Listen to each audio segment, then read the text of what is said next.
Hi beautiful people, welcome back to my couch. Well, it's been ages since I last posted, but I'm back, and today I'm going to be talking about something that is very close to me, which is self-love, but in the aspect of life after publishing a self-love book. Well, self-love actually, it means many things to different people. I don't really believe that there is a universally correct definition of self-love, because what is self-love to me may not be self-love to you.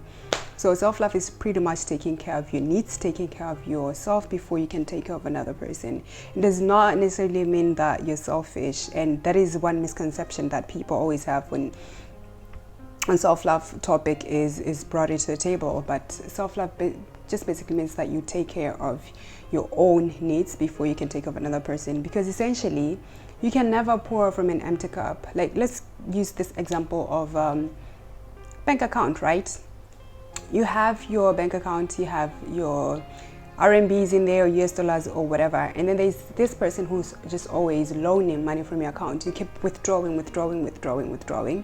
and without putting something inside, you know what I mean? And then eventually you're gonna run on a negative, and then you're gonna have literally nothing left for yourself and for that person as well. So self-love is basically just depositing into that bank account so that you can have both for yourself and for other people. Anyway, this is not a self-love lecture. So yeah, I'm just gonna be talking about my experiences with publishing a self-love book, like especially after, because the assumption is that you become this person who is a radical self-lover. You take care of your emotional needs, you take care of your physical needs, you take care of pretty much of yourself, but it's easier said than done. It's hard. First of all, as much as I wrote this book and then it was supposed to like liberate me and was supposed to lead me into that direction of loving myself a little bit more, I feel like it became a lot harder for me to love myself. I'm not sure if it's making sense. The reason why it became harder was because I feel like now I was putting myself in this box of Uzi, you're not supposed to like make some sort of mistakes. Okay, you have allowed certain people to treat you badly in the past, and now you wrote this book so that you can avoid such situations. And then when I find myself in a similar situation, I'm like, yo, you wrote this book, you cannot be making the same mistake, you know what I mean?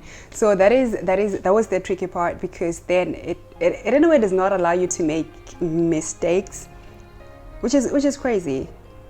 But I feel like at least this time around it's coming from a place of self-compassion, even though I'm making those mistakes, and sometimes I kind of get out of line. I'll be like, yo, Uzi, you wrote this book, so whatever that you're doing right now is not in line with what you wrote, so make sure that you correct it. And then I correct myself with love. So yeah, that is one challenge. Another thing is that this book helped me so much. It helped me to be a lot kinder to myself. It helped me to allow myself to feel even more, because I'm such a crybaby. I cry literally over everything. But now it helps me to be more in tune with my emotions, because then I have sat down and I did a bit of the soul work, like just getting to know who I am, getting to know my strengths and my weaknesses, and why I made certain choices that I have made in the past. And that kind of just flips the whole script of your life in a way, because now you're very much aware of why you're doing certain things, and how to avoid finding yourself in certain situations, you know what I mean? So self-love is absolutely beautiful, and it's actually not an easy task, because one day you're loving yourself and the next you're not, and there's absolutely nothing wrong with that. And also, as much as self-love is important, like, it's so diverse, and how you love yourself, how you treat yourself, it somewhat cascades into your love life, it cascades into your workplace, into your social circle, like your friends and everything.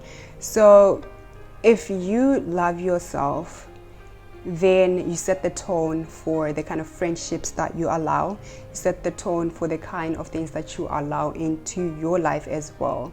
Right now, I'm all about preserving my energy and protecting it because it's so important. And that means whatever people that I allow in my life, if they're not aligning with that, cut them off. But I'm not a great fan of cutting off people, really. Yeah, I'm not a great fan of that because people are always going to be who they are. Let them be. But of course there shouldn't be any bad blood, but we don't also have to be friends, you know what I mean? So that is one thing that has changed ever since I wrote the book. And yeah, that's a positive. At least there's a positive, as much as there is the minuses. But all in all, I would say you should try loving yourself. Be kind to yourself, because after all, you're always going to be with you. Certain people are going to come and they're going to leave. And nothing is permanent. Nothing is permanent. Like, nothing is permanent, really. Some things are going to end at some point, and you're always going to be there with yourself. So why not love yourself? Why treat it in a negative light? Why treat self-love in a negative light? It's weird that love and relationships are promoted, but loving yourself is frowned upon. It's so weird, really, to me. Like, how can I even love another person if I'm not loving myself? If I'm not taking care of my needs, how am I gonna take care of another person's needs? It just doesn't make sense to me. But anyway, I'm gonna keep loving myself, and you should love yourself as well. You should try it. It's beautiful. I mean, it's not all roses and petals and all of those sweet things all the time, but it's a beautiful experience, and I wish it on everybody. So yeah, keep on loving yourself. I'll see you on my next video. This was a bit all over because I haven't been filming for a while, but we're gonna be back with a bang. I'm gonna see you on my next video. Cheers, bye bye.